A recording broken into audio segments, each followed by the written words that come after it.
Hello everyone. Today we have an opportunity to recognize some very special women in recognition of Women's History Month here in March. We are joined by 4 distinguished women who served our country bravely in the United States military from 4 different branches of the military. And it's important that we take time during Women's History Month to recognize women like the 4 we're going to talk with today, because they have blazed a path for other women to follow them. The difference that they've made in their service in the military, setting an example for other women to fall behind them and serve in the military, and the difference that they made in shaping what our military is today, which is a place where a woman can serve in every role and have just as much success in those roles as men can in serving our democracy and fighting for our freedom. So we're really lucky today to be joined by these 4 extraordinary women. And first we're going to talk with Captain Melissa Rivera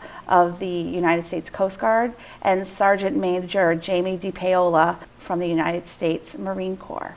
I was going to say former Marine, but I know there's no such thing. Once Marine, always a Marine. So thank you both for being here today. We're so glad to have the chance to talk with you about your service to our country and what it was like for you, particularly as a woman in the military. And I wondered if you could each share with me why you first decided to join your respective branches of the military, and when you joined, if you thought you would be in the military as long as you were and rise to the level that each of you rose to. I joined the Coast Guard straight out of high school by going to the Coast Guard Academy. And the reason that I chose the Coast Guard Academy while I was in high school, I went to a service academy night where you can go and learn about all the different service academies. When I went to the service academy night and listened to what the Coast Guard was about, it was actually the humanitarian missions of the Coast Guard that spoke to me deep down. The mission of search and rescue really spoke to me. But overall, with all of the services, the opportunity to serve my country really spoke to me. But I think also being raised by a single mother, my mom had always taught me that I needed to try twice as hard to be considered half as good as all the men that I would be surrounded with while I was working. And that was really deeply ingrained with me. So I was really attracted to the concept of serving my country and going to a military academy. So that was a couple of the reasons why I did apply to the Coast Guard Academy. And when I was accepted there and went there, was driven to work real hard to succeed at the Coast Guard Academy. So that was the start of a career in the Coast Guard that after commissioning has now lasted for 26 years. And when you first were at the academy in your first couple of days, did you think you'd be there for 26 years? Absolutely not. It was really one foot in front of the other, honestly. And people have asked me, did I ever consider leaving? And the answer to that is no. I think I'd been instilled by my mother that a work ethic that was just to keep trying hard and keep doing my best every day, and that I would succeed and I would do well, and that stuck with me. But it was, at that point, it was just one foot in front of the other. Well, I'm sure you made your mother incredibly proud. I think so, yes. Yeah. And Jamie? Yes, I'm Jamie DiPaola, and I enlisted on December 5th, 1974, just a year after the draft ended. I was in high school when the draft ended, so a lot of my friends, my high school friends, were drafted, and I always heard only high things about the Marine Corps. I didn't know that there were women in the Marine Corps. But when I found out 1 week before I enlisted, I thought, oh, that's what I want to do. And then I think it was because it was the most challenging, at least that's what everybody told me. That's what I was told too. Yeah, so what drives a girl to do that? You never know. But anyway, went on, enlisted in the Marine Corps, and I served 4 years active duty and 20 years reserve. I got off active duty in the late 70s to raise a family, start a family anyway. Because back in the 70s, women were not allowed to get pregnant or they would be discharged. So tell me more about that. You want to know more about that, huh? Well, things have changed since then. Yes, but I know. Women, it was in all the services, not just the Marine Corps, that they weren't prepared for women to have families or even be married at that point. Back in the day, you had to get permission to get married. During the time, I made a decision I met my husband with 39 years now, and we decided to get married. And then certainly I finished up my tour, my initial tour, and thought that was it. Loved being a Marine, loved every minute of being a Marine. But our physical fitness standards were very different back in the 70s. But shortly after I got off active duty, I got a call from a prior service recruiter to join the reserves, which I thought I was never ever going to be a reserve Marine, but that it was in my blood. So I said, well, yeah, okay, I'll try. And then 20 years later, I found I had a career, because I ended up serving 20 years in the reserve component. And I was able to raise my family, and 2 of my sons became Marine officers as well. Wow, Yeah. you must be very proud. Very much so. And how were the physical requirements different then? Yeah. Well, in the 70s, we did a 600-yard dash in 2 minutes and 42 seconds or less, on top of a number of other events. I'm just going to talk about the runs. In the early 80s, that's when they started letting women have children and stay in the Marine Corps without breaking your contract. It changed to 1.5 miles. And then shortly after that, it became a 3 mile, which is what the men do. So everybody does a 3 mile run in a prescribed time, along with a few other things. And now there's combat fitness runs and crucibles and everything else that they do. So yeah, it changed. But also in the early 1980s, they handed me an M16 with live rounds, and I had to fan fire it, never having any training on it whatsoever. Women now are fully qualified in all the services to shoot the weapons. Yeah, talk a little bit more about that, both of you, if you would. How have the roles for women changed in the military, and how, or at least during your time of service, and how have the attitudes towards females in your respective branches changed? I can say that I've been pleased that the entire time I've been in the service, the Coast Guard has not had communities in the service that have been restricted to women. So I'm in the aviation community myself. So after graduating from the academy, I went to sea for 2 years and then applied for aviation, went to flight training, and have been a pilot for 20 years. That's never been, that hasn't been restricted to women. And I do have a different story about having a family, although not like it is today, where a woman can get pregnant, everybody knows the rules, everybody knows what's expected. When I got pregnant as a pilot in the early 90s, the flight surgeon didn't know what to do with me. It was allowed, but he didn't know what to do with me. So I had to go research everything and tell him what I was allowed to do, because there just weren't a lot of women in aviation yet, even though we were allowed to be there, which is a lot different now because there are more women and everybody knows what the rules are. But it was certainly allowed. But I always felt surrounded by people who supported me in what I was doing in my career. Back in the day, everything was segregated, and now everything's integrated. And it's been that way for a number of years now. A lot of the training's integrated, but also billeting in the barracks and stuff. I mean, it's like in a college dorm is what the barracks look like now. Right. It's very much the same. But as far as the integration and the support, my best mentors in my entire career have been my brother Marines. We are a small branch of the service, and there's very few women in comparison to a lot of the other services. And I think everybody, for the most part, looks out for each other, and very protective. There's always that 1% that doesn't, but you're going to see that in any organization, even in the civilian capacity.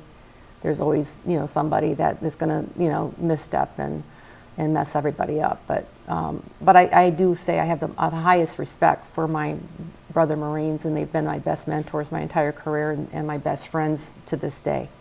Then I have one last question for you. What about outside of the military, just in general, in society, when people are viewing you as a veteran, or, do they make the assumption that you're not the veteran that someone else in your family is? I can't go to the post office, the bank, and of course the Marine Corps has decals all over the place, Yep. And I know, my dad's yeah, car is covered in I don't know them. what it is we do that. Even in one of my mailboxes. It's a cultural thing, and I know our society is evolving and changing as women are changing. Women have evolved. I mean, we just are celebrating our 100th year in the military. It's 100 years for the Marine Corps because we were always late. Next year we're celebrating our 100th of women serving in the Corps. And we have come a long way, where we were just clerical at one point, and now we're, right on the front lines and flying and shooting and everything else now. And we don't see ourselves as integrated or segregated. We're very much integrated, very much part of a team. And we see ourselves as one. I don't see myself as a female when I'm in uniform. Mm-hmm. I'm a Marine, and I don't, if it's a female or a male next to me, we're all Marines, and we're doing a job, and whatever that is. If I'm deployed with an air crew and I'm in charge of the air crew and we'll land somewhere, someone in charge of the airport will walk up to the other pilot that I'm with, assuming they're in charge instead of me. So it's nice when the other pilot kind of goes over to me to answer the questions. Or if I'm out with my husband and someone, if we ask if there's a military discount and they say to my husband, "Thanks for your service," and he'll say, "Well, that's her," even though my husband's also a retired Coast Guardsman, so it's actually both of us. Right. But he doesn't hesitate to point out that it's me as well, which is nice of him to do as well. Yeah, that's great. Well, thank you both so much for being here today, and it was great talking with you, and I'm glad we've had this small opportunity to honor the tremendous work that you've done and your legacy. So thank you both very much. Thank you You're for very having welcome. us. Hello everyone, we're back, and now we're joined by Major Cheryl Mead of the Connecticut Air National Guard and Lieutenant Colonel Dawn Works Dennis of the Connecticut Army. Wondered what it's like to be in the military while raising your family, and maybe you could talk about that a little bit. Sure. I have 3 wonderful daughters, 3, 5, and 16, and they are just as part of the military as I am. When they say it's everybody's all in. My husband is also in the military, so it's a constant juggle, but we make it work. It's great. They come to events. They come to the base all the time. My 16-year-old, she comes around base all the time, like she lives there. She's so comfortable with the environment. I had my little ones come in yesterday, and they got to see the aircraft that that I work with every day, and it's just the wonder in their eyes to see what mommy does every day. So I include them, and I think that's important because it's not. I don't want any mystery. It's family here, work here. Mm-hmm. Very much inclusive. But then there's balance. I think balance is extremely important when you're trying to raise a family and have a career. Military's demanding. It is. We're going all over the place, but they know. I always take time for them. I always take time out, and I include them a lot. So today we've been lucky to have 4 leaders of the military here with us, and women have very different leadership styles in many ways than men. And do either one of you, can you give examples of how you've maybe seen that play out, or whether or not it's different to have a boss that's a woman? I think with the Army, regardless of gender, we all have the same leadership doctrine and the same leadership institutions that we go through as officers enlisted.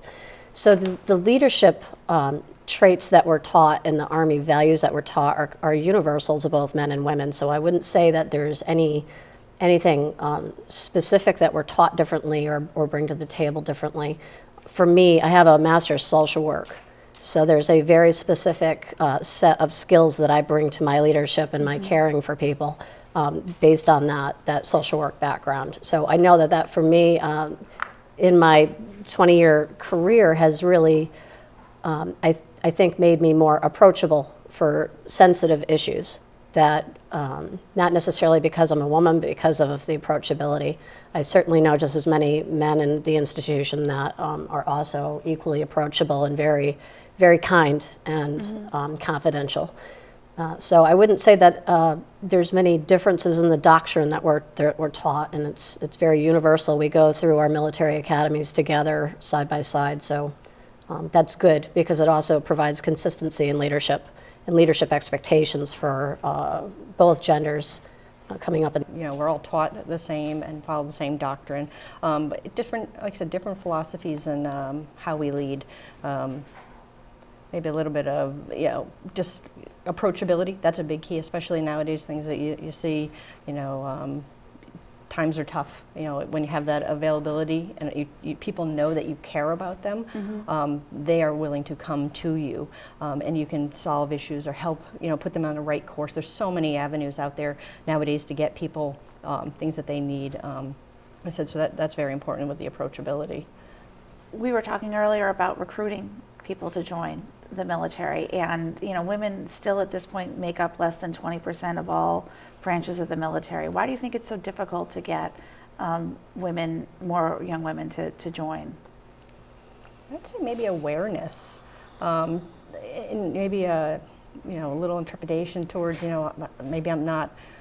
Maybe there's something not for me, maybe I won't fit in, but we're doing so many outreach programs just so we're not saying, hey, come join us, but hey, this is what's here. This is what's available to you. We just did this past summer a Women in Aviation Day at our base, and we had over 100 high school age girls come to the base, and we gave them a tour of the C-130s, of the helicopters, just to have them see and touch, and this is all accessible to you. It's about access and education.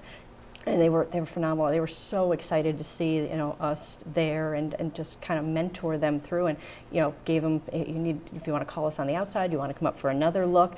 Knowing that they had that access, I think will go a long way to having them come see us maybe. I think the general population still were a mystery. The military used to be go join the Army or go to jail. And the culture has changed completely in the last 50 years, especially in the last decade since the War of Terror. So I think generally in the general population still thinks that the military is a last-ditch effort rather than a career, a professionalism. And most of the people that I serve with, my colleagues, all have at least a bachelor's degree, and many of them have a master's degree. We're a very highly educated workforce at this point. Compared to general population, I'd say that we have a higher level of education and discipline and loyalty to the organization, and that longevity that brings the experience that we need in order to be more and more effective in our roles. So I think that that's still a mystery to general. In general, people do not understand what a professional organization that we are, and it should be a first choice, not a last choice compared to other options. Such a small percentage, I think it's 2% or less of our population ever serve in the military in this country. You think the fact that that has changed so dramatically, that 50, 60, 70 years ago, many more people served in the military at some point in their lives, that's a big contributing factor to why we're not seeing the number of women increase, just because people aren't exposed to the military at all, male or female. Is that what you're saying? I think so. I think that's definitely part of it. Yeah, in general, I think people are not coming through the doors in droves like they once were. That it doesn't matter gender. So you're right. If you're not getting any women either. Right. And we are the military. So in the end state for us is possible violent action. Right. And it's not a first choice for, I think, mothers especially, to bring their daughters and to sign up for possible violence. Well, what do you think are ways to get some of the different messages across to young girls about the service, and to try to change that a little bit? I think we do a great job with our marketing, especially in the National Guard. We have very, very sound and very well developed marketing messages about the opportunities and the many avenues and the different ways to serve. I think over the last 10 years, though, specifically because we've been engaged in combat and war in Afghanistan and Iraq and all those support countries that we still serve with NATO, that what people are focused on is the combat-related aspect of our jobs, not these. I went to Iraq. I spent a year in Iraq. My husband spent a year in Iraq and then a year in Kuwait. But out of 20 years, for my husband, 25, to have spent 1 year in combat, that's a very minute part. It's obviously a huge, significant part of our service, but still a very limited part of what we're actually doing when it comes to the profession.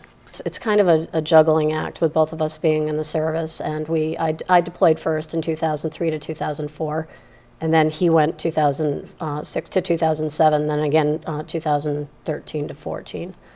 So I think we're a small enough force in the Connecticut Army National Guard that the leadership recognizes it could have been a huge impact to both of us and, of course, the children if we were deployed at the same time. So our leadership does everything they can to avoid that, and because of that, my husband and I have always been on opposite drill weekends. We're never in the same chain of command, so it limits the possibility that we'd ever be deployed at the same time. So there's been very specific career paths that have kept us apart. We don't go to drill together. We don't, so that that's how that impact is limited. But we certainly have had a lot of family involvement and the blessing of very involved grandparents that helped with all that juggling in between deployments.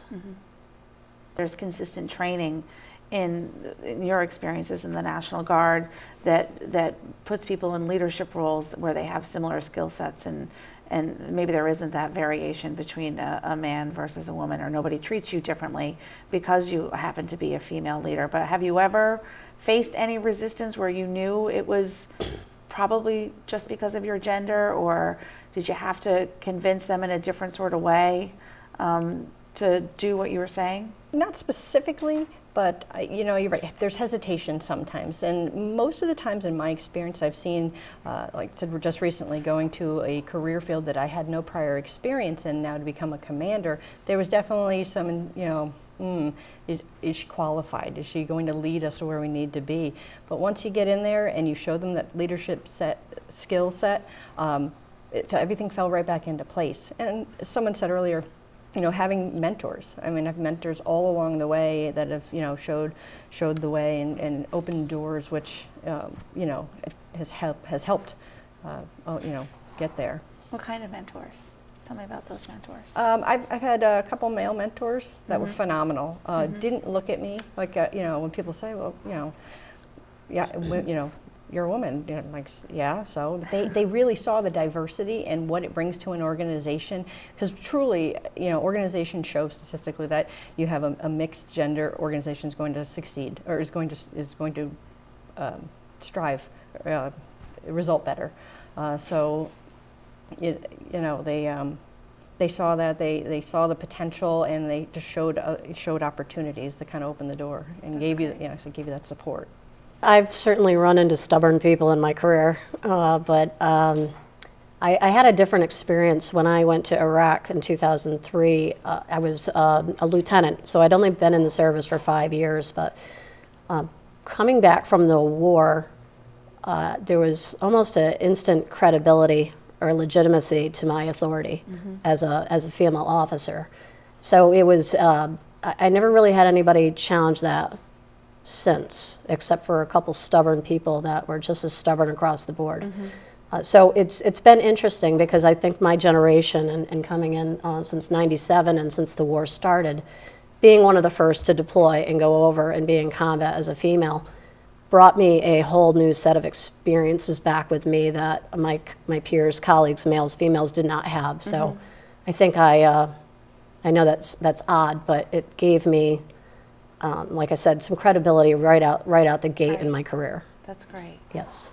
Well, I want to thank both of you for being here with us today, and for being a part of this important conversation. This has just been a really great day to take time to honor the two of you and recognize the important role that women like you are playing in our military, and being trailblazers for women to follow. And it's important to take time like we have today during Women's History Month to recognize you. So thank you both very much for being here. And I want to thank everybody for joining us today and listening in on this important conversation. And if you'd like more information about Women's History Month or women in the military, or you'd like to talk with us further about these issues, feel free to contact us at the phone number or the website on your screen. Thank you all very much.